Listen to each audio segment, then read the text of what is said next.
જય માતાજી મિત્રો। આજે હું વતનમાં માતાજીના દર્શનાર્થે આવ્યો હતો અને માતાજીનો નિર્દેશ હતો કે આપણા માનીતા યશસ્વી વડાપ્રધાને જે નિર્ણય લીધો એ વિશે કંઈક બોલવું જોઈએ અને માતાજીએ મને પ્રેરણા પૂરી પાડી। મિત્રો, અત્યારે હાલ વિશ્વ યુદ્ધના ભણકારા વાગી રહ્યા છે અને એ વચ્ચે જે પેટ્રોલિયમ પેદાશો છે એ ભારતમાં આવે તો તકલીફ ઊભી થઈ શકે એમ છે। ઈરાન ઉપર જે હુમલો હમણાં કરે એમાં ઈરાનથી આપણે જે પ્રોડક્ટ મંગાવતા હતા એમાં અત્યારે અવરોધો આવી રહ્યા છે। એટલે રશિયા પાસેથી તેલ ખરીદવાની મંજૂરી આપણે આપણા યશસ્વી વડાપ્રધાન શ્રીના ગાઢ મિત્ર ટ્રમ્પ સાહેબ પાસેથી 1 મહિના પૂરતી મેળવી છે। એટલે આપણા માટે આ શરમજનક નહીં પણ ડૂબી મરવાની વાત કહેવાય।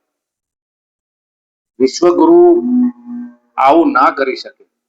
મને તો વિશ્વાસ જ નથી આવતો, પણ આંધળી જનતા જે આંખે પટ્ટા બાંધ્યા છે અંધભક્તિના, એમને ખોલવા માટે આ એમનો નિર્ણય જરૂરી હતો।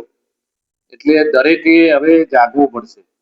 મિત્રો, હું કોઈ પક્ષના વખાણ નથી કરતો, પરંતુ કોંગ્રેસ સરકારમાં શ્રીમતી ઇન્દિરાબેન ગાંધી એમણે જે નિર્ણયો લીધા હતા એમના કાળમાં, એવા નિર્ણયો આપણા વિશ્વગુરુ નથી લઈ શકતા। એક સ્ત્રી પોતાની શક્તિથી, પોતાની કોઠાસૂઝથી જો નિર્ણયો લઈ શકતી હોય તો આ તો શું કહેવાય। એટલે ભારતની 140 કરોડની જનતાને ઠેસ પહોંચાડી છે। હવે આપણે હામો હા મિલાવે ચાલશે નહીં।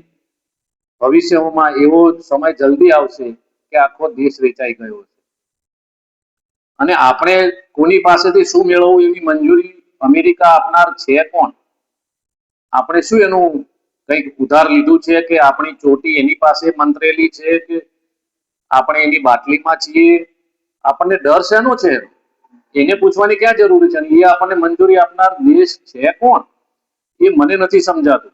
તમને સમજાતું હોય તો તમે વિચારી અને જવાબ આપજો, પરંતુ આ આપણા માટે નાલેશી ભરી વાત કહેવાય। આપણા દેશની કૂટનીતિ આમાં સદંતર ફેલ ગઈ છે એવું મને લાગી રહ્યું છે। ગુસ્સો સ્વાભાવિક રીતે સરકાર ઉપર જાય, એમાંય આપણા વિશ્વગુરુ મહાન આપણા નેતા આપણા પીએમ શ્રી, જે આપણા દેશને બીકને નહીં દૂંગા એમ કહેતા હતા જાહેરમાં, પણ એમણે તો બધું વેચી માર્યું છે। પણ હવે તો આપણે જે સ્વતંત્ર છીએ એ પણ હવે કદાચ નહીં રહી શકીએ એવો આવનારો સમય આવશે। એટલે મિત્રો, જાગો। પરિવર્તન સિવાય છૂટકો નથી। અને રાહુલ ગાંધી કહેતા હતા એ સત્ય ઠરે છે કે નરેન્દ્ર સરેન્ડર, એટલે કઈ રીતે સરેન્ડર કરે છે અને કોના કારણે કરે છે એ આપણે જોવું રહ્યું। શેના માટે કરે છે એ જોવું રહ્યું। આવનારું ભવિષ્ય ધૂંધળું દેખાઈ રહ્યું છે। આપણા બાળકોને આપણે જવાબ નહીં આપી શકીએ।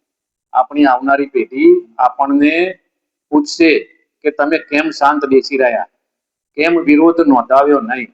એટલે મને પ્રેરણા મળી, મારી માતાજીએ મને પ્રેરણા આપી કે અવાજ ઉઠાવવો જોઈએ। એટલે આ વાત જો તમને યોગ્ય લાગતી હોય તો આ વિડીયોને આગળ શેર કરજો। જય માતાજી।